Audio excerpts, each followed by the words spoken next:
chew. Ginger chew. All right, so we're on. So today we're going to be going over amino acids, what they can change into, and yeah. So amino acids: glutamate, glutamine, aspartate, etc. Just so you know, this isn't all-inclusive. It has a lot of the information, and it was enough that for the test it went well. However, I'm pretty sure that there is some information that didn't make it into this memory map, and so just disclaimer. All right, so let's start with, so there are two parts.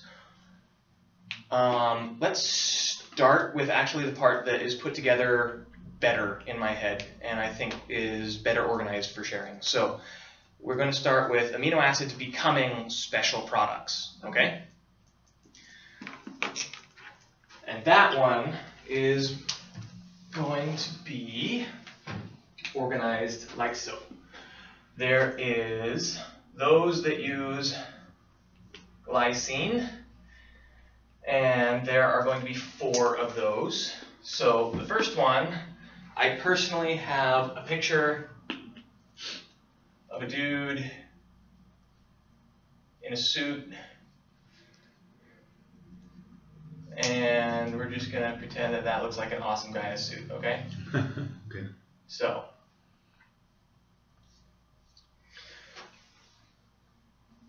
I have a guy in a suit because it's a heme. So this is the heme, creation of heme. For creation of heme, I have MTIV, and then a G at the bottom. And so MTIV is methionine, threonine, isoleucine, and valine. And then all of those combine to make succinate, and then glycine and succinate going together make heme. So with the MTIV, how did I remember those? So M and T are both used in the word Mr., and we're talking about heme or him. And then IV is an IV, and so you can stick that into his arm. Okay? And then the glycine one is just like, hey, well, we're underneath glycine, so obviously it's going to be in there somewhere. And that the glycine combines with the succinate to make ALA. Yeah. So hopefully that makes sense. Clear? Mm-hmm. Okay.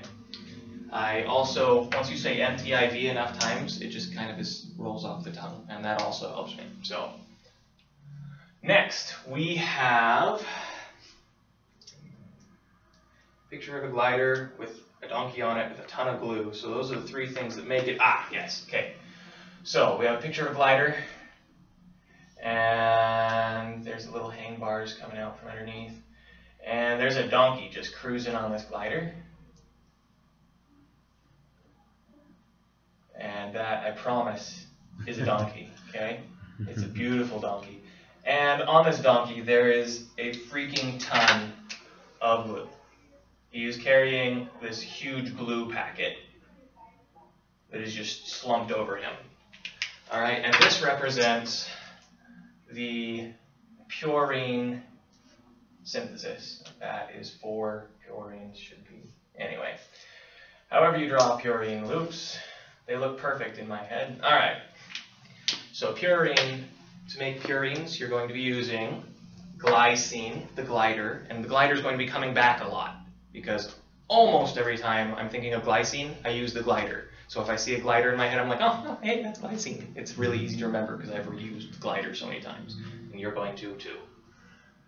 The donkey, another word for donkey is ass, and so this is aspartate. Okay? And then the glue, the reason there's a freaking ton of glue is because what is more gluey than glutamate? Glutamine, because it's even more. It's the next step up. Okay? So there's a ton of glue, which makes it glutamine.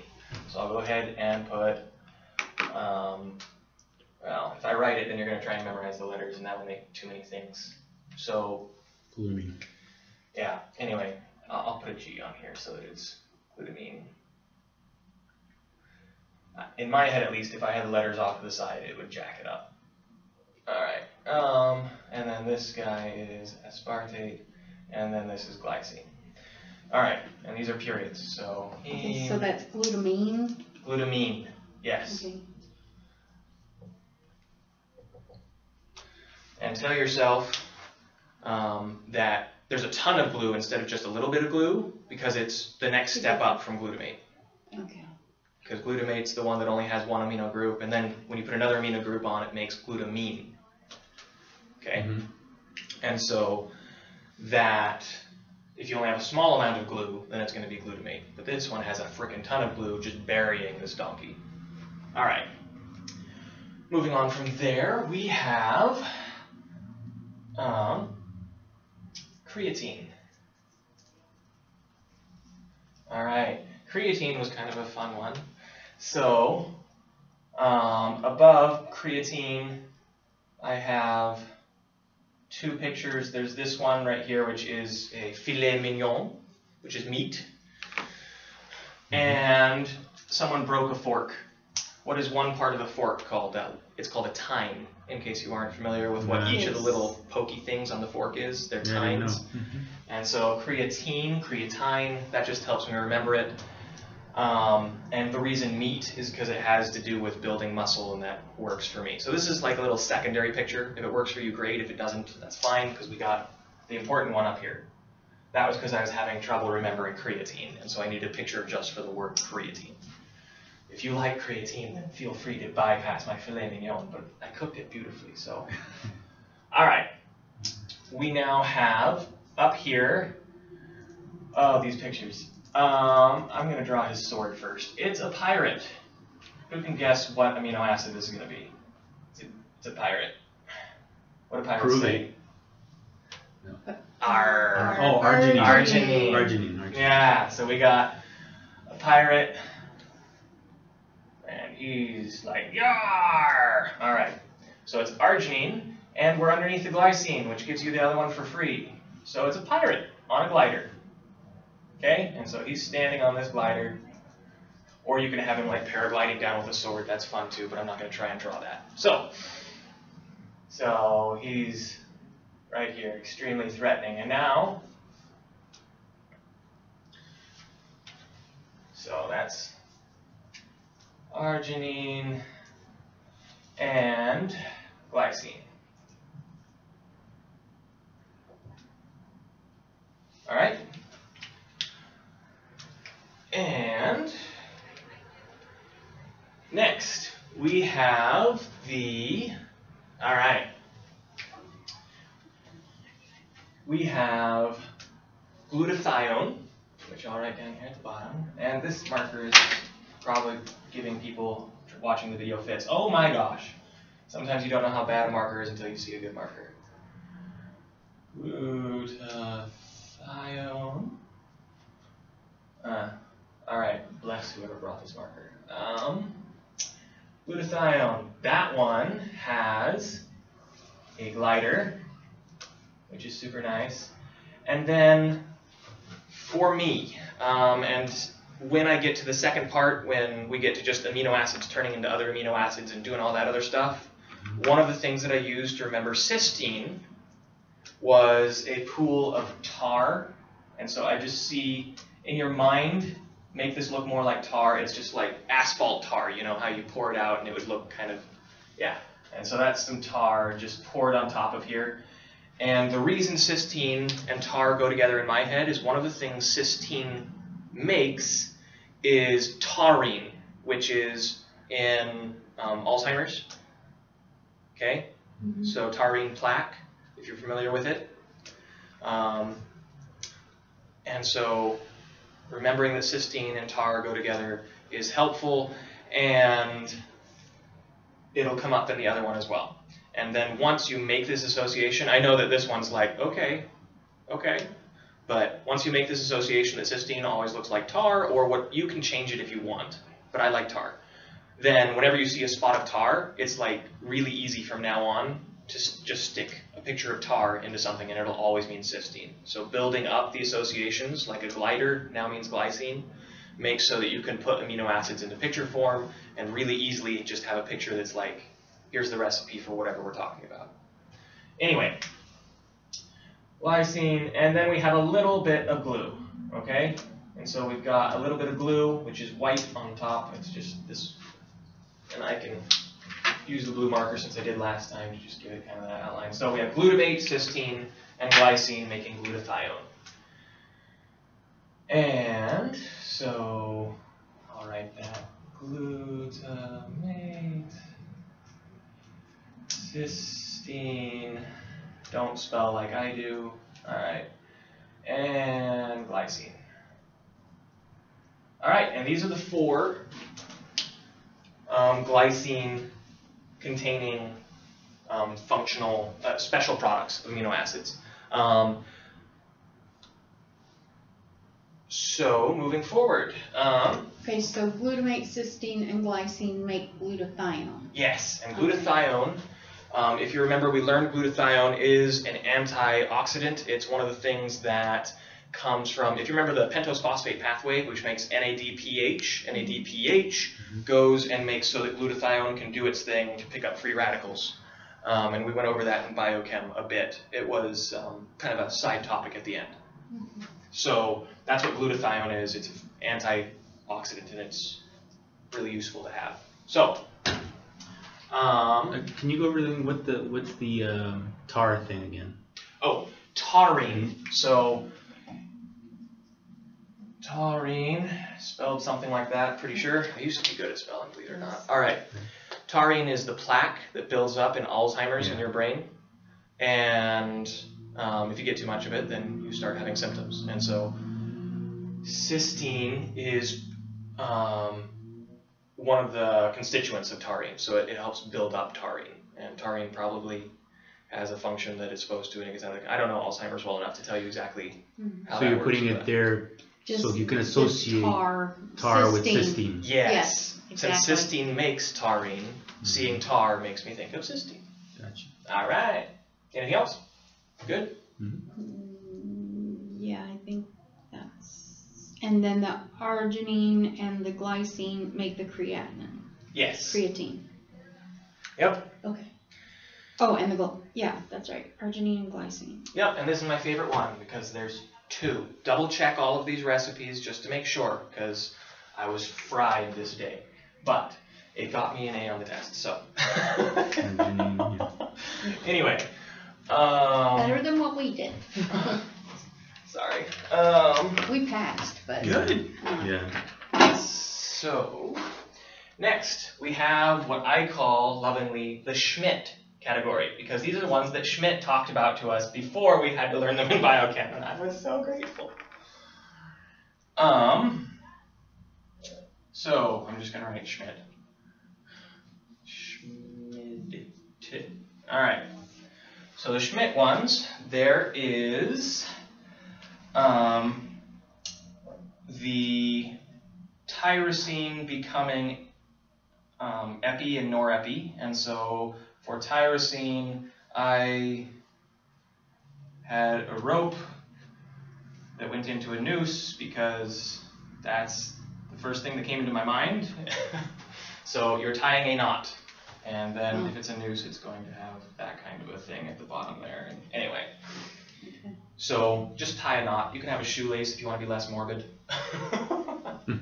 All right, so tyrosine turns into epi and norepi.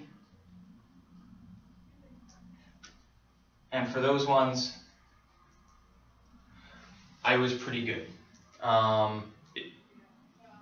Epi and norepi come from tyrosine. The tyrosine reminds me that I have to go through that. So we learned that one. There was also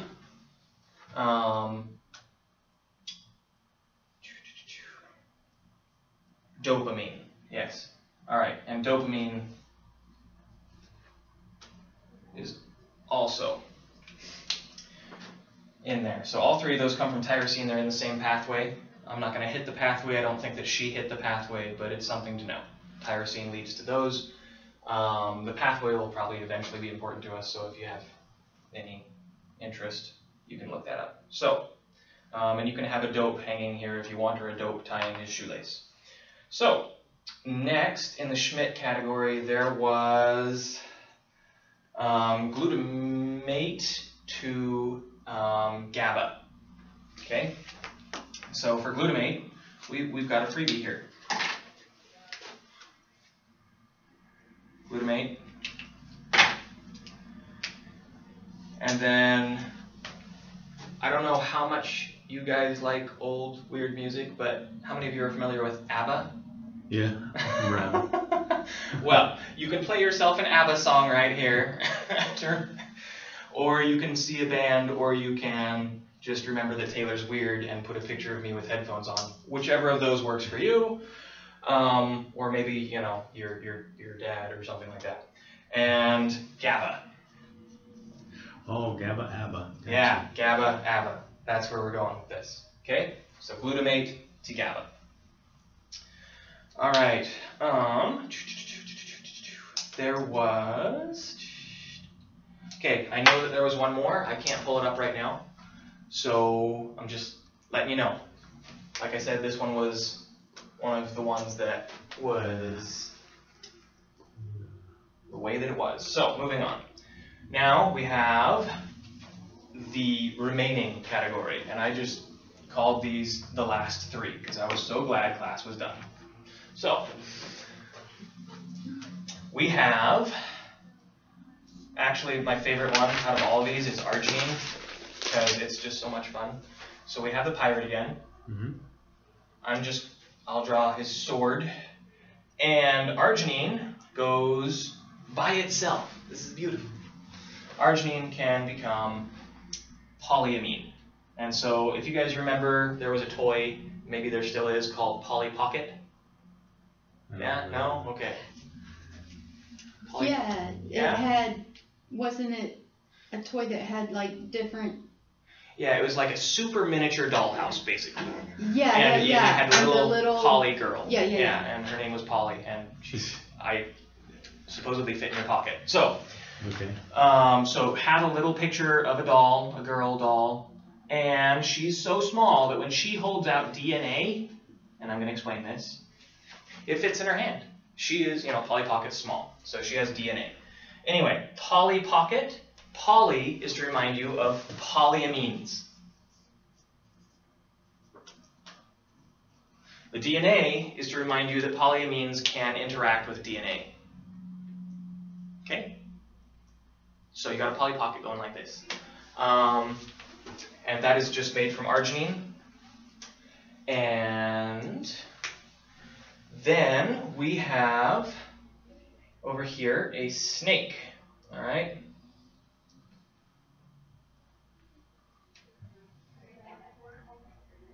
Oh, my snake was so good until that. All right. Yeah. All right. That's a snake. So, a snake, histidine. All right. So this is histidine, and histidine is going to lead to, this is a dotted outline because it is an invisible car. All right. Carnosine. No scene. You're not seeing the car. All right. Gotcha. Carnosine. It's probably spelled like something sort of like that. All right. And carnosine is an antioxidant. Yeah. Double check that one. Pretty sure. All right. Then over here we have. Wait, is that histidine or histamine? Histidine, because we're talking about amino acids. You can, however, remember that histidine also makes histamine, so it's perfectly fine to have those next to each other. So, and actually you could just throw some dots in there if you wanted to have that included. That's cool, because technically that's another product. It's just not the one that she was focusing on right then, but it's good to know. She did focus on that in a different lecture. So, we got another pirate sword over here, arginine, and this one is what do you say when a pirate wants to take something from you. Pirates are outdated, they're wussy now. We have things like Jedi that are awesome. So, you say no. NO, nitric oxide. Okay? Nitric oxide comes from arginine. So, I'm going to go ahead and are the relationships clear? Are there any questions on any of this before I shut the recorder off and we'll then move to the next amino acid dealing? Okay. Good? Nitric oxide comes from arginine, Dad. Yep. All right. All right. Hopefully this is helpful.